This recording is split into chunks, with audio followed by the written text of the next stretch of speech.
Vous allez plonger au cœur d'une nouvelle histoire inspirante. Bienvenue dans 10 minutes, le podcast des Français dans le monde. Je suis Gauthier Saïs et j'ai le plaisir de passer 10 minutes avec Marjorie Bourdeau, direction Cleveland. 10 minutes, le podcast des Français dans le monde. Françaisdanslemonde.fr.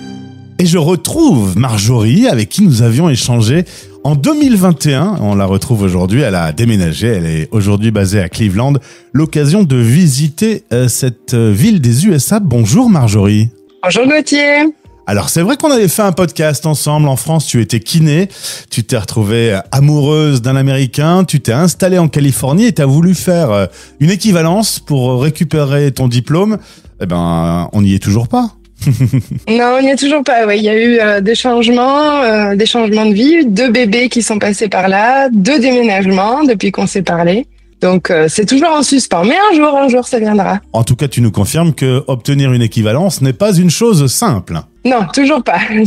J'ai eu beaucoup de retours suite à notre podcast d'ailleurs avec des gens qui m'ont demandé des conseils. Et c'est toujours un parcours du combattant. Ça se fait, hein, mais c'est un parcours du combattant. Et là, le fait de changer d'état, ça remet les pendules à zéro? Pas tout à fait à zéro, mais il y a beaucoup de choses à refaire. Il y a des choses qui ne sont pas équivalentes, qui ne suivent pas. Donc oui, il faut refaire pas mal de choses de nouveau. Et c'est pour ça que je l'ai mis un peu de côté pour l'instant. Alors Marjorie, on va rappeler ton parcours. Tu es originaire du Sud, tu as grandi entre Aix et Marseille. Tu fais des études de kiné, puis tu exerces pendant 10 ans en cabinet. Et puis un jour, tu fais un voyage à Bali. Et là, la vie a plus d'imagination que n'emporte nos rêves, disait Ridley Scott. Tu rencontres ton futur mari qui s'appelle Dylan. C'est un Américain qui vit en Californie. Comment il va te convaincre de quitter la France pour t'installer aux USA ? Il a un très beau sourire. Et puis, au départ, il m'a vendu la Californie. Tu vois, les palmiers, le soleil. Bon, on a atterri à Monterrey. Il n'y a pas trop de soleil. Il y a beaucoup de brouillard, mais c'est un endroit magnifique. Donc, c'était vendu d'avance. Bon, il t'avait aussi dit qu'un café chez Starbucks, c'était $15 ou il te l'avait pas dit? Alors, il a de la chance parce que je bois pas de café. Donc, il était tranquille. Parce que bon, clairement, tu me disais, la vie en Californie, c'est devenu extrêmement cher, surtout depuis le Covid. Oui, on a vraiment les prix ont grimpé de façon astronomique les 5 ans qu'on a passé en Californie, on a vraiment senti la différence, ouais. Alors, il a de la famille également à Cleveland. Résultat, en décembre 2024, vous changez d'état. Cleveland, qui n'avait pas une bonne réputation, il y a quelques années, c'était une ville industrielle assez polluée et les choses ont changé. Et oui, on a des politiques qui font de ville, qui font que la ville est vraiment sur un boom, un essor, une renaissance, on va dire. Et puis il y a une très belle communauté à Cleveland, des gens très chaleureux, donc ça aide à passer les longs hivers. Mais c'est vraiment chouette. Entre 1000 et 2000 Français, évidemment, le chiffre n'est jamais extrêmement précis. Il y a quelques entreprises françaises sur place, il y a des universités et Cleveland Clinic aussi, réputé en médecine. Oui, ça attire quand même pas mal d'étudiants et de chercheurs, la Cleveland Clinic, et puis les petites entreprises qui aussi délocalisent en fait leur personnel pour venir. Ça leur coûte moins cher que la Californie ou New York. Alors pour situer Cleveland sur la carte, la Californie tout là-haut, en bas il y a New York et entre deux en gros il y a Cleveland. Vous êtes au bord du lac Erie. C'est un lac qui, lorsqu'on le traverse, il est très grand, nous emmène au Canada, en passant par les chutes du Niagara que tu es allé visiter. Oui, c'était un petit trip, week-end trip à Toronto. On est à peu près à 7 heures de route de Toronto, donc c'est assez sympa. On peut faire ça sur un week-end. Et les chutes du Niagara, au passage, c'est un endroit sympa à visiter. Aujourd'hui, la ville est plutôt kids-friendly. Tu dis, il y a beaucoup de bibliothèques, on peut s'y promener, c'est secure. La ville est agréable en famille. Ouais, il y a une c'est vraiment tourné vers les enfants. Donc il y a énormément de choses à faire avec les enfants, que ça soit à l'intérieur pendant les longs mois d'hiver ou à l'extérieur dès que le soleil pointe son nez. Et il y a aussi un gros réseau de parcs. On n'en a pas parlé ensemble, mais il y a ce qu'on appelle le Cleveland Metro Park, qui propose énormément d'activités dehors à des prix très très raisonnables. Donc ça permet de faire beaucoup de choses. Bon, t'as perdu un peu quelques degrés depuis la Californie, hein? C'est le moins qu'on puisse dire. On a passé premier hiver, ça allait. Tout le monde nous disait c'est un hiver moyen, c'est bien pour commencer. Puis cette année, on a quand même eu moins 20 pendant une semaine. Ah oui. Voilà. Après, on est bien équipés, c'est la différence. Donc bon, on est quand même sortis avec les enfants. Tu vois, bébé de 2 mois né en novembre. On était dehors au mois de décembre. Pas de problème. Ça se fait. On va maintenant rentrer dans la petite école française de Cleveland, qui a été fondée par Alexis. Un mot sur le fondateur? Alors Alexis, il est installé à Cleveland depuis 2021, si je ne me trompe pas, ou 2020. Il s'est installé en famille aussi après avoir été dans le Michigan. Son épouse est américaine et il a 2 petites filles. Et c'est pour ça, au départ, qu'il a créé en fait la petite école avec le soutien du consulat et des représentants de Français à l'étranger de Chicago, pour essayer en fait de promouvoir le français et que ses enfants aient accès à des cours de français raisonnables. Parce que les tuteurs privés aux États-Unis, ça coûte extrêmement cher. J'imagine.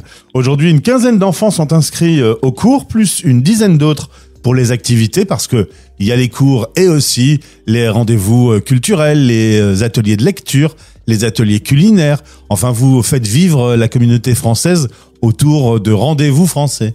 Oui, on essaye. On a 3 classes aujourd'hui pour des enfants âgés de 5 à 12 ans qui sont répartis par âge et par niveau de français. Et puis à côté de ça, on organise, donc tu disais, des ateliers de lecture pour les tout petits. Et on fait aussi des ateliers culturels qui sont ouverts à toute la communauté francophone, pour le coup, parce que nos cours sont réservés à des enfants qui ont des parents ou des gens qui s'occupent d'eux, qui parlent, au moins un qui parle français à la maison, ou doivent être immergés. Ça, c'est parce qu'on fait partie de l'AEFE. Et donc, nos subventions sont basées là-dessus. Alors que pour les ateliers culinaires et culturels, c'est peut être ouvert à tous. On parlait des nombreuses bibliothèques de Cleveland. Vous louez des locaux dans l'Est, dans la ville de Orange, et également dans le quartier Ouest. L'idée de se regrouper tous ensemble, ça fait partie des projets? Alors, c'est un petit peu difficile à Cleveland parce que tout de suite, tu fais un petit peu de route.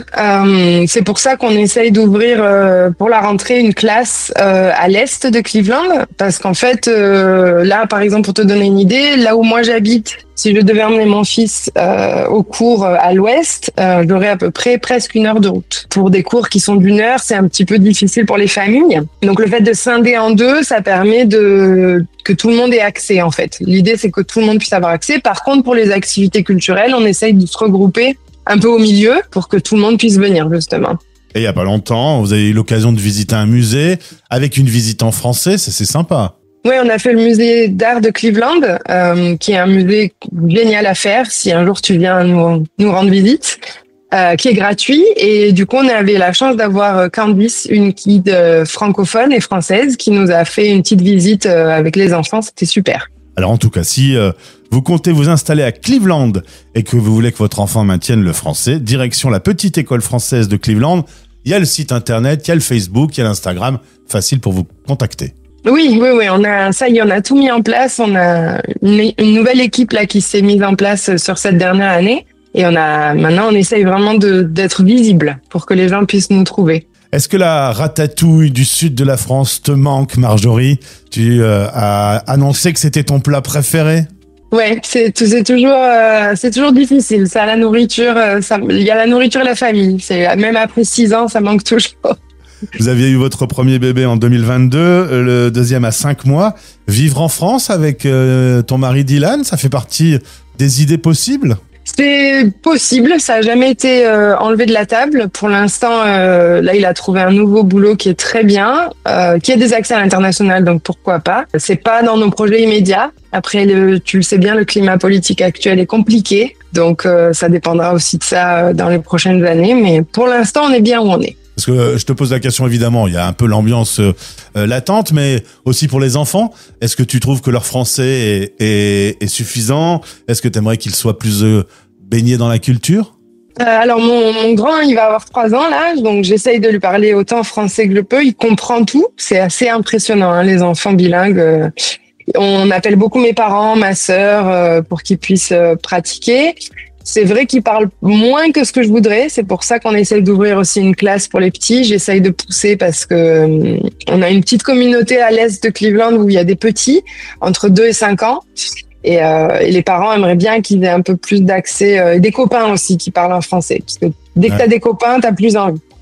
Eh ben, en tout cas, c'est aussi pour ça qu'on essaye. Si vous voulez en savoir plus sur la petite école française, sur toute l'équipe, d'ailleurs, je te demandais de passer le bonjour à toute l'équipe qui encadre, aux professeurs et à tous les élèves et tous ceux qui participent aux événements.